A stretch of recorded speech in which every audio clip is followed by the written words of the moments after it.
During my third year in college, I went to the local city library and I met a really cute girl. I approached her and we chatted a little. She claimed that she was single, so we exchanged email contact. She was studying for a clerical position at a hospital and she wasn't in college. We emailed each other for a while and it was difficult to schedule a date with her since she was always working and I was going to school. Turns out that she was having a rough patch with her ex-boyfriend and wanted to break up with him, but don't want to let me go because she claimed that she liked me and that I had a bright future. Our casual dating started a few months. After that serendipitous encounter, we went on adventurous dates, explored new places, and spent hours talking about our dreams and aspirations. The more time we spent together, the more I realized how much I enjoyed her company. We laughed together, and she had this unique ability to brighten up even my darkest days. After a couple of months of casual dating, I noticed that we were spending more and more time together. It was like we were already in a monogamous relationship without officially declaring it. I was more than okay with that. I had fallen for her deeply, and I could sense she felt the same way about me. We both lived separately, but we already had plans to move in together once my current lease ended. It seemed like a natural progression for our relationship, and we were both excited about the prospect of living together. She claimed that she had kicked her ex-boyfriend out of her life after their relationship ended because he was a deadbeat, refusing to pay rent, and had multiple children from different women. Though it was concerning to hear about her past, I trusted her words and believed that she had made the right decision. However, as our relationship progressed, there were moments which I couldn't shake the feeling that she was hiding something. She would occasionally not answer her phone or take a long time to reply to my texts, which left me feeling frustrated and anxious. I tried to brush it off, thinking that maybe she was just busy or preoccupied with other things. But after days of hesitating,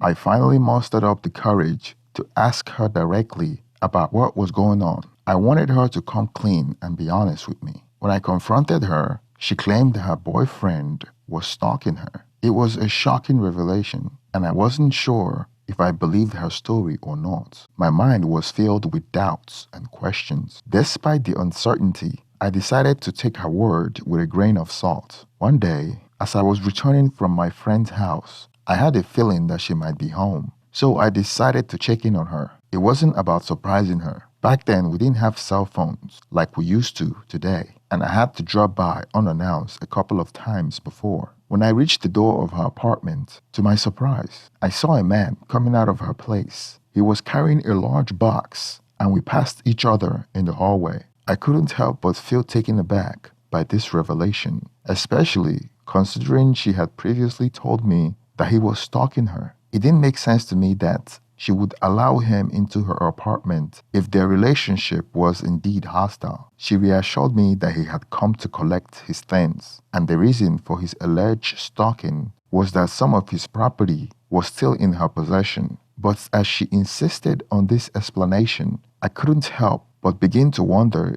if she might be gaslighting me. The situation seemed suspicious, and I couldn't shake off the nagging feeling that there might be more to the story than she was letting on. At that point in our relationship, I found myself at a crossroad, unsure if I could fully trust her. With the semester ending, the plan to move in together was approaching, but my doubts remained. After the incident with her ex-boyfriend, she became excessively affectionate, going out of her way to show her love by cooking for me and buy me thoughtful gifts. Part of me suspected that she sensed my hesitation and was trying to win me back with romance. I must admit, I was a sucker for such gesture, and gradually, she started to earn back my trust. As we moved in together and our relationship deepened, I thought things were going smoothly until one unexpected day. She brought up the topic of an open relationship out of the blue. I was taken aback, having never considered such a dynamic before. She spoke about the freedom and liberation it could bring, but I wasn't sure how to respond, so I remained silent, hoping that she would drop the subject. Little did I know that this was just the beginning of a revelation that would challenge my understanding of our relationship.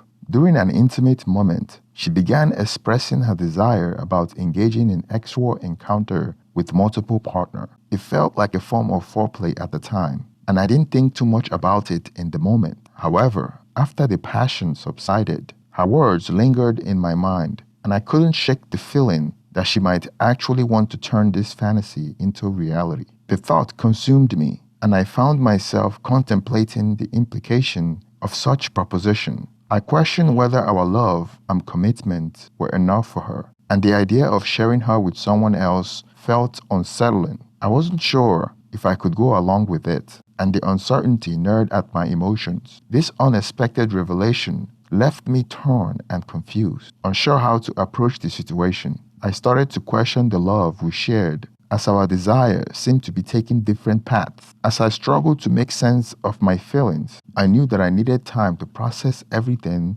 before deciding how to move forward. After expressing her desire during our intimate moment, which didn't resonate with me but pleased her, we discussed the matter further. She revealed that her ex-boyfriend enjoyed watching her with other men and suggested the idea of an open relationship once again. I kindly declined, stating that such a lifestyle wasn't something I was interested in. Unfortunately, my decision didn't sit well with her, and she reacted by engaging in passive-aggressive behavior to provoke me. Her attempt to annoy me didn't seem to have the desired effect, so she gradually became less affectionate and even withheld intimacy as a way of expressing her frustration, comparing me to a child. The situation began to take a toll on me, as I found myself preoccupied with these issues, causing my studies to suffer due to lack of focus in school. After careful consideration, I decided to end the relationship. When I returned home, I mustered the courage to communicate my feelings to her,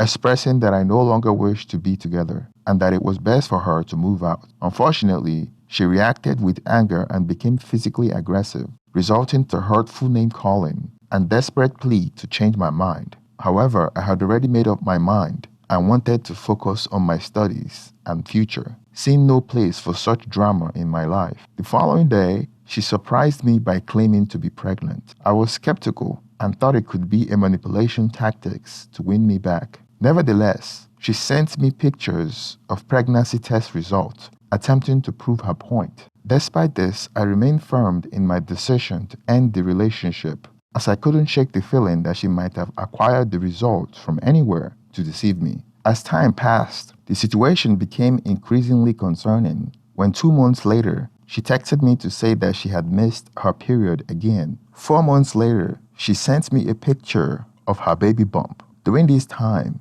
mutual friends informed me that they had seen her with other men, including her ex, leading me to consider the possibility that I might not be the father. However, I recalled that we had engaged in unprotected excess at the time of her pregnancy. Although I had a habit of not finishing inside her, despite being nervous, there's a chance that something might have slipped, adding to my uncertainty. Being in my final year in college and still quite young, I felt unsure about what to do. However, I knew that if the child was indeed mine, I would take responsibility and be a responsible father. Throughout the pregnancy, she vehemently insisted that the baby could only be mine, despite my lingering suspicion that she might have been involved with other men during our relationship. Reluctantly, I went along with her claim. Coincidentally, I was out of town on the weekend when the baby was born, and she attempted to reach me. However, this was a time before cell phones, so communication was limited. I had gone to a different city with a college friends to party, partly to avoid being at home during the time, as I was reasonably convinced that the child might not be mine.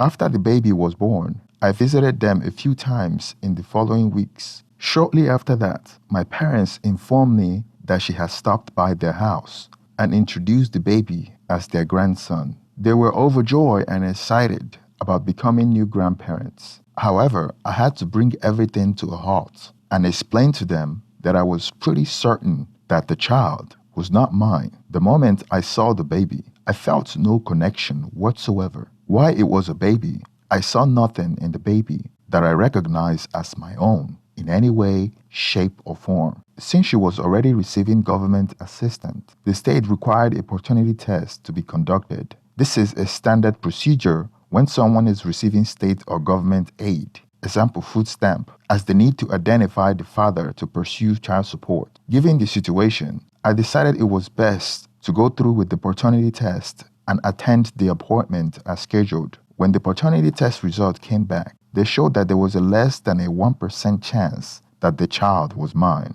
With this definitive proof, I made a clean break and never looked back. In the 2 times I saw her afterward, which have been more than 20 years ago now, she seemed almost tearful and she tried to apologize for what she had put me through back then. Through the grapevine, I found out who the actual father was, and it turned out to be her ex-boyfriend, the same one that she actually claimed was stalking her, the one I had even crossed paths with coming out of her apartment with some boxes. Unfortunately, he already had other children from different relationships and wasn't able to provide any support for them. Tragically, his poor health and drug issue led to his early demise, leaving the poor kid without a father figure in his life. Throughout the ordeal, I kept a level head and cooperated fully, earning a letter of commendation from the county prosecutor's office for my responsible behavior. It was clear she pursued me because I was in college and had a promising career ahead. I believe she genuinely thought the father was mine, or convinced herself enough to truly believe it. Why I didn't harbor hate towards her, the combination of how she handled the situation, her open relationship idea, and the cheating was enough to make me walk away from the relationship. Thank you for staying to the end of this story. Please support the channel by liking the video and subscribe if you haven't already. Let's get some reaction on the comment section. Thank you and have a wonderful day.